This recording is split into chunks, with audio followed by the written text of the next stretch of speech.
और मान्यता आज भी कम नहीं है। इसलिए सहज जी कहते हैं कि सब दिन होत न एक समाना। मनुष्य के जीवन में सब दिन एक जैसा नहीं होता है।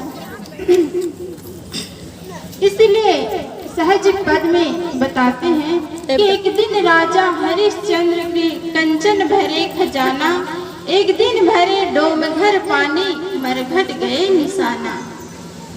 जिसे हम राजा अयोध्या के नरेश राजा हरिश्चंद्र जी कहते हैं, मानते हैं राजा है, लेकिन अपने सत्यवादी में रह करके अपने सत्य को कभी पीछे नहीं छोड़ा। उस राजा हरिश्चंद्र ने अपने सत्य को कभी पीछे नहीं छोड़ करके जब वह हर बात को सत्य कहना और सत्य बताना उनका एक धर्म था, तो एक दिन विश्वामित्र उसके घर में गया उसकी परीक्षा लेने के लिए। और परीक्षा में क्या मांगता है? उसके पास राज्य था, राजा था तो राज्य है, सोना है, चांदी है, हीरा जवाहरात है, बहुत कुछ है। तो जब विश्वामित्र उसके घर गया तो उससे परीक्षा लेने के लिए उससे राज मांगता है, उससे 2.5 भार सोना दक्षिणा में मांगता है, बहुत कुछ ले लेता है। और उस वचन को पूरा करने के लिए राजा हरिश्चंद्र अपना सब कुछ दान में दे देता है। उसके पास कुछ भी नहीं बचा रहता है, केवल उनकी पत्नी सत्या और उसके पुत्र राहुल ही बचता है, फिर बाकी सब कुछ वो दान में दे देता है। जब उसके पास कुछ भी नहीं बचा रहता है तो वह क्या करता है? काशी में एक मेहतर के घर जा करके वह डोम में पानी भरते हुए दिन बिताता है और शमशान में लाश जलाने का चिन्ह लिए हुए दिन बिताता है। तो देखिए, एक दिन वह राजा था, हरिश्चंद्र राजा के नाम से अयोध्या जाने जाते थे, लेकिन वह अपने सत्य को कभी पीछे नहीं छोड़ा और राज्य धन दौलत सबको हार जाता है और हार करके उस ब्राह्मण के पास जा करके सब कुछ दे देता है और जीत जाता है, परंतु वो सत्य को कभी नहीं छोड़ता है। जब उसके पास कुछ भी नहीं बचा रहता है तो वह शमशान में जा करके जहाँ चिता जलाई जाती है वहाँ जो कुछ लकड़ी बच जाती थी उस लकड़ी को ले जाकर वह बेचता था, उसी से अपना पेट भरता था, उसके पास कुछ भी नहीं बचा था। इतना ही नहीं, अपनी पत्नी और अपने बच्चे को भी एक डोम के घर बेच लिया और स्वयं मेहतर के घर बिक गया। तो जिसे हम राजा कह रहे हैं, बादशाह कहते हैं, उसका भी एक दिन ऐसा भी समय आ जाता है, ऐसी परिस्थितियां आ जाती है। समय को कोई नहीं जान सकता है कब इसके जीवन में कौन सी परिस्थिति आ जाएगी। इसीलिए सहज जी ने कहा है कि राजा दुखी प्रजा दुखी, दुखी रंग प्रभु भेष, धनवंत और निर्धन दुखी, निर्णय करके देख। सहज जी ने कहा है कि जिसे हम राजा कहते हैं, बादशाह कहते हैं, सरकार कहते हैं, वह भी दुखी है। जिसे हम गरीब कहते हैं, जिसे खाने के लिए 2 वक्त की रोटी नहीं मिल पाती है, अपने पेट के जोर से तप रहा है, ऐसे मनुष्य को हम कह सकते हैं कि सचमुच गरीब है, दरिद्र है। परंतु सहज जी इतना ही नहीं कहे, राजा भी दुखी है और प्रजा भी दुखी है। तो क्या राजा के दुखी होने का कारण पेट के ज्वर है? 2 वक्त की रोटी नहीं मिल पा रही है राजा को, इसलिए दुखी है? ऐसी बात नहीं है। हर मनुष्य दुखी है और सबके दुख का कारण अलग अलग है। कोई राजा से दुखी है तो कोई प्रजा से दुखी है, तो कोई भूख से दुखी है, तो कोई छाया के लिए दुखी है। तो हर मनुष्य कहीं न कहीं किसी न किसी भांति दुखी है और इस दुख से बचने के लिए हर मनुष्य अपने ढंग से प्रयास भी करता है। इसलिए सांख्य दर्शन में कहा भी गया है, अथ त्रिविधि दुखात्यंत निवृत्ति अत्यंत पुरुषार्थ, अर्थात दैहिक, दैविक एवं भौतिक, इन तीनों प्रकार के दुखों से मनुष्य हमेशा पीड़ित रहता है और दुखी रहता है। यदि लोगों के पास मांगने का समय भी आ जाए तो लोग यह भी नहीं मांग पाते हैं, जान पाते कि किस चीज से हमारा जीवन सुखी हो जाए और हमें क्या मांगना चाहिए। जिस ईश्वर ब्रह्म और देवी देवता की मनुष्य कल्पना करते हैं, यदि वह भी साक्षात सामने में खड़ा हो जाए और पूछे कि तुम्हें क्या चाहिए, तो लोग क्या मांगेंगे जानते हैं? कोई कहेगा भगवान मुझे धन दे दो, कोई कहेगा प्रभु मुझे जमीन जायदाद दे दो तो मैं सुखी हो जाऊंगा, पर कोई कहेगा भगवान मुझे एक पुत्र हो जाता तो मैं सुखी हो जाऊंगा। जब मांगने का वक्त भी आता है तो लोग मांग भी नहीं पाते हैं कि किससे हमारा जीवन सुखी हो, किस चीज से हमें जीवन में शांति मिल सकती है, यह भी नहीं जान पाता है। और जिस ईश्वर ब्रह्म की कल्पना करते हैं वह भी तो एक परछाई है। एक बार हुआ क्या, एक व्यक्ति अपने घर से निकल कर के वह रास्ते रास्ते कहीं जा रहा था। जाते जाते रास्ते में उसे एक बहुत ऊंचा पेड़ दिखाई दिया और उस पेड़ को देख करके उसके मन में एक कुतूहल हो जाता है उस पेड़ पर चढ़ने के लिए। जब वह व्यक्ति उस पेड़ पर चढ़ जाता है और चढ़कर जब नीचे देखता है तो वह व्यक्ति डर से एकदम कांप जाता है, भय सवार हो जाता है। कैसे?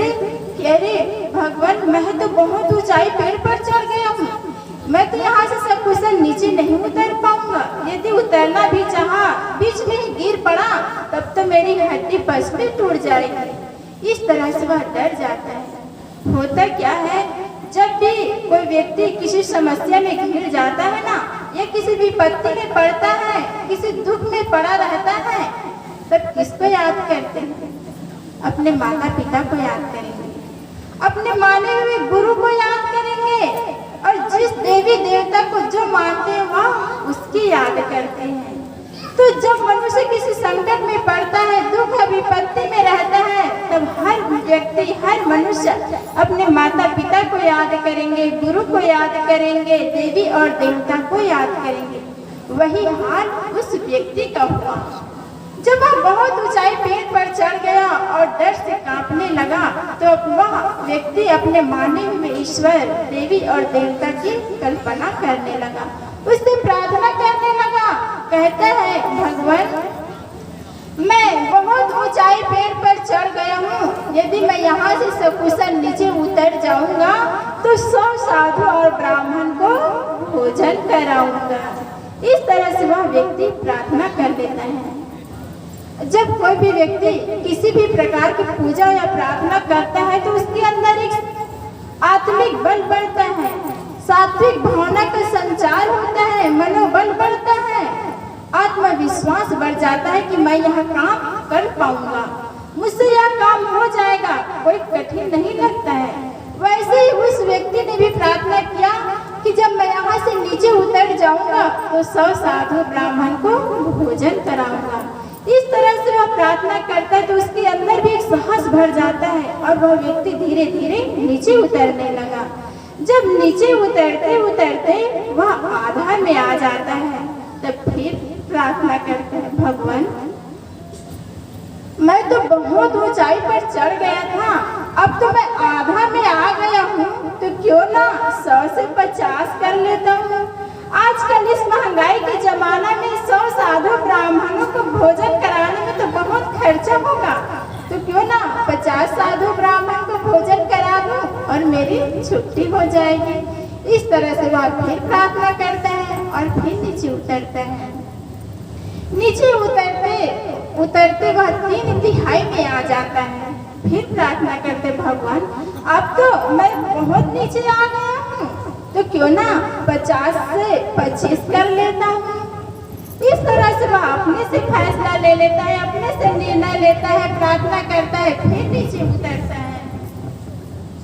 और नीचे उतरते उतरते इतना नीचे आ जाता है कि जिससे जमीन 4-6 फीट नीचे रह जाती है। तो फिर प्रार्थना करते हैं भगवान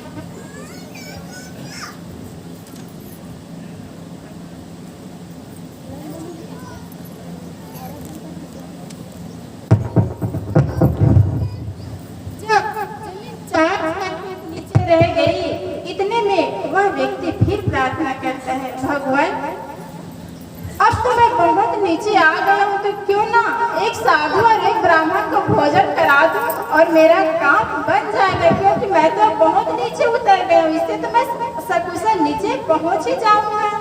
इस तरह से निर्णय लेता है, प्रार्थना करता है कि एक साधु और एक ब्राह्मण को भोजन कराने के लिए। वह फिर नीचे उतरता है और नीचे उतरते उतरते बोलिए सदगुरुदेव की जय। सभी लोग स्वागत में खड़े हो जाएं। साहिब जी का पदार्पण हो रहा है, बचासी साहिब जी हो रहे हैं। खड़े होकर के एक काम और करिएगा, जो व्यक्ति के पास आगे जगह है वो आगे बढ़ के बैठेंगे, खाली जगह नहीं छोड़ेंगे। पीछे वालों को भी मौका दे, अच्छी जगह बैठे, ऐसा सोचिए, आगे बढ़ के बैठे, आगे जगह खाली नहीं छोड़ेंगे। खींच लो, आगे बढ़ के बैठेंगे। बंदा सन्मुख पार की, शीस भेंट धरि हाथ, वचन उचारो बंदगी, सत्य प्रेम के साथ। साहेब बंदगी, साहेब बंदगी, साहेब साहेब बंदगी। आइए सुनते हैं साहिब जी। तो मैं बता रही थी, किसको याद है मैं कहाँ पर पहुँची हूँ? तो जमीन 4 फीट नीचे रह जाती, उतने में वह प्रार्थना करता है और फिर नीचे उतरता है। और जब नीचे उतरते उतरते वह जमीन पर आ करके खड़ा हो जाता है और दोनों हाथ जोड़ लेता है और कहता है, भगवान मुझे माफ करना, मुझे क्षमा करना प्रभु, अब न मैं कभी इतने ऊंचाई पेड़ पर चढ़ूंगा और न कराऊंगा। तो देखिए, जब मनुष्य जब संकट में रहता है, किसी भी विपत्ति में घिर जाता है, तो अपने गुरु को याद करता है, माता पिता को याद करता है। पर जब वो संकट के समय टल जाता है, सुख का दिन आ जाता है, तो सब कुछ उस व्यक्ति की तरह भूल जाता है। इसलिए शायद संत सम्राट सतगुरु कबीर साहब जी को इसी जगह के लिए कहना पड़ा होगा कि दुख में सुमिरन सब करे, सुख में करे न कोई, और जो सुख में सुमिरन करे तो दुख काहे को हो।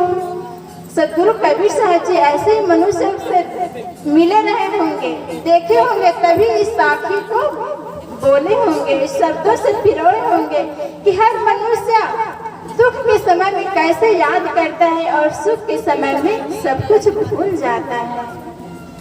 यह तो समय चक्र बड़ा विचित्र है, कौन कहाँ किस समय कहाँ रुक जाएगा यह तो किसी को पता नहीं रहता है। इसलिए कभी समय से यह ना पूछे, कभी यह ना कहे कि कल जवानी थी आज बुढ़ापा क्यों है, कल बसंत मौसम से यह ना पूछे कि कल बसंत थी आज पतझड़ क्यों है। हर समय बदल जाता है, यह तो प्रकृति का एक नियम है। तो साहब जी कहते हैं कि सब दिन होत है एक समाना, किसी भी मनुष्य का सब दिन एक जैसा नहीं रहता है।